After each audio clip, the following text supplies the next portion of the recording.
राधे राधे प्यारे बच्चों, कैसे हैं आप लोग। फिर से आपका स्वागत है रिवोल्ट क्लासेस के अंदर। तो प्यारे बच्चों, ट्रायंगल सीरीज चल रही है अभी, उसका पार्ट 3 स्टार्ट होने वाला है। चैप्टर 6 बोर्ड लेवल के लिए काफ़ी इम्पोर्टेंट है और उसमें भी थ्योरम जो है वो काफ़ी ज़्यादा प्रीवियस और कई बार एग्जाम में आस्किंग हो चुकी है। और चैप्टर तो मैंने आपको बता दिया है, कन्वर्स ऑफ बीपीटी, और हम इसे थेल्स थ्योरम भी कहते हैं। तो प्यारे, थेल्स थ्योरम की कन्वर्स जो है हमारे पास कैसे होगी आस्किंग, बोर्ड पे वैसे लिखा हुआ है, मैं अभी आपको सब बताने वाला हूँ। आप लाइक शेयर सब्सक्राइब जल्दी करो फटाफट। तो बच्चों, यहाँ एक ट्रायंगल ए बी सी हमें गिवन है, ठीक है। और उसने कहा कि A D upon D B and A E upon E C, इनके रेशियो आपस में इक्वल है। तो सर अगर रेशियो इक्वल है तो ये तो कन्वर्स ऑफ बीपीटी क्या, ये तो बीपीटी सीधी अप्लाई करेगी। लेकिन बच्चों कन्वर्स करना है, इससे पहले हमें गिवन क्या था, D E parallel to B C, उसके बाद ये रिजल्ट आता था। इस बार यही गिवन है तो हमें प्रूफ करना है कि ये दोनों आपस में पैरेलल होंगे। मतलब हमें बीपीटी का जस्ट उल्टा प्रूफ करना है। इसका एग्जाम में प्रूफ आता है, ठीक है बच्चों। तो ध्यान से देखो, चलो स्टार्ट करते हैं।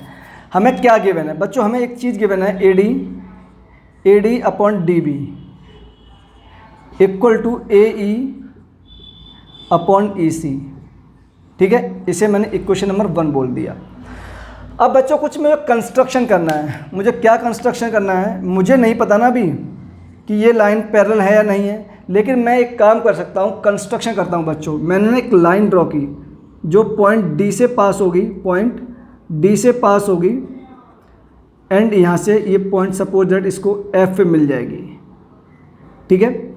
अब मैंने ना कंस्ट्रक्शन में क्या किया बच्चों, मैंने ये किया, draw line D F parallel to B C. ये मैंने कंस्ट्रक्शन किया बस, क्योंकि इससे पहले हमें नहीं पता कि D E parallel to B C है या नहीं है। बट मैंने अपनी तरफ से ऐसा एज्यूम किया, एक लाइन डी एफ ड्रॉ की है जो D F parallel to B C होगी। अगर बच्चों D F parallel to B C है तो क्या मैं यहाँ से एक रिजल्ट लिख सकता हूँ, A D upon D B equal to A F upon F C, equation number 2। बच्चों अगर बहुत ध्यान से ऑब्जर्व करोगे तो ये हमारे किससे था, ये किससे हुआ, ये किससे हुआ सर, ये हमारे पास बीपीटी, ये हमारे पास बीपीटी से ऐसा हुआ, ठीक है। जानते हैं ना, जब भी दो लाइन पैरेलल होंगी एक दूसरे के तो उनके रेशियोज आपस में इक्वल होते हैं, ठीक है बच्चों। तो ये बीपीटी से हुआ। तो बच्चों अब मैं इक्वेशन 1 एंड 2 का यूज़ कर रहा हूँ,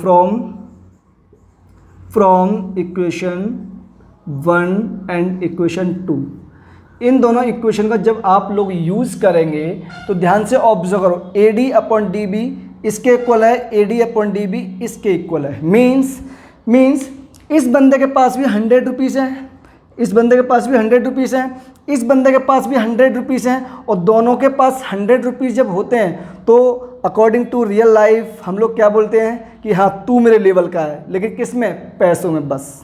तो जब इन दोनों के पास रुपए इक्वल हैं तो ये दोनों भी आपस में क्या हो गए, इक्वल लेवल के हो गए, इक्वल रुपये में हो गए, ठीक है बच्चों। तो इक्वेशन 1 और 2 का यूज़ करके क्या मैं ऐसा बोल सकता हूँ, A E upon E C equal to A F upon F C. बोलो बच्चों, ठीक है। कुछ गड़बड़ हुआ क्या, नहीं मेरे हिसाब से तो नहीं, ए ई, ठीक है, और A E and A F upon F C and A E upon E C, ठीक है। और बच्चों एक सेकंड रुकना आप लोग प्लीज़, कुछ गड़बड़ हुआ लगता है या कुछ नहीं हुआ हो तो मैं एक सेकंड दो मुझे आप लोग। नहीं गड़बड़ तो आई थिंक कहीं नहीं है, बट ऐसा करें क्या, जैसे हम लोगों ने बीपीटी में यूज़ किया था वो क्या, अगर मैं दोनों तरफ बच्चों अगेन यहाँ पे 1 ऐड कर दूँ, क्या कर दूँ, 1 ऐड कर दूँ। तो देखो बच्चों मैं क्या कर रहा हूँ, मैं इसको आगे लिख रहा हूँ, ठीक है। A E upon E C, A E upon E C plus 1 किया यहाँ पर, और बच्चों यहाँ पे A F upon F C, A F upon F C मैंने 1 यहाँ भी ऐड कर दिया, ठीक है। अगर बच्चों 1 यहाँ ऐड किया और 1 यहाँ ऐड किया और दोनों का मैं एलसीएम लेके सॉल्व कर रहा हूँ, ठीक है। तो बच्चों LCM A E plus E C upon EC equal to AF plus FC upon FC। बच्चों ध्यान से ऑब्जर्व करो, AE अपॉन EC, ये क्या हो गया, AC हो गया। जी सर ये तो AC हो गया, AC अपॉन EC। अब ध्यान से ऑब्जर्व करो, AF अपॉन FC, सर ये भी AC हो गया अपॉन FC। तो बच्चों क्या ये दोनों आपस में कैंसिल आउट हो जाएंगे? Yes sir. तो यहाँ से मैं ऐसा बोल सकता हूँ क्या, FC इक्वल टू EC। मतलब आप ये कह रहे हैं सर, आप ये कह रहे हैं FC इक्वल टू EC, ये दोनों इक्वल पॉसिबल कैसे हो सकते हैं? आप समझ रहे हैं, एक लाइन DE यहाँ पे, एक लाइन DF यहाँ से पास कर रही है, और आप कह रहे हैं AF एंड FC, सॉरी हाँ सही है, कोई दिक्कत नहीं, FC एंड EC ये दोनों आपस में इक्वल हो जाएंगे। बोलो पॉसिबल है क्या? हाँ सर पॉसिबल है। ये कब पॉसिबल है? सर ये पॉसिबल एक ही केस में है, और वो कौन सा केस होगा? सर जब मेरे पास दोनों पॉइंट F और C, दोनों ही पॉइंट F एंड C एक ही जगह लाई कर रहे हैं, means it is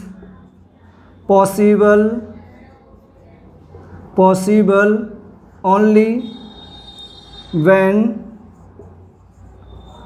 when F and E lie at same point। तो बच्चों अगर दोनों ही सेम पॉइंट पर लाई कर गए तो क्या मैं ऐसा बोल सकता हूँ, hence DE parallel to BC। ध्यान से ऑब्जर्व करो, आप यहाँ पर मैंने DF parallel to BC observe किया था, तो F की प्लेस पे अगर मैं E पुट कर दूंगा तो बच्चों क्या होगा, DE पैरेलल टू FC। बात समझ में आ गई? तो ये कन्वर्स ऑफ BPTV आपकी प्रूफ हो गई, BPTV प्रूफ हो गई। दोनों ही थ्योरम्स में से एक न एक हमेशा आस्किंग होती है और क्वेश्चन आते ही आते हैं, तो दोनों थ्योरम्स को बहुत अच्छे से करना और BPT को खास कर करना। इसका एप्लीकेशन आता है एंड उसका प्रूफ आता है, ठीक है बच्चों, बट इसका भी प्रूफ कई बार आस्किंग हुआ है, तो दोनों को अच्छे से करना। Thank you so much. Channel like share subscribe कर दो। Take care, bye bye. जल्दी मुलाकात होगी आप लोगों से फिर से। राधे राधे बच्चों।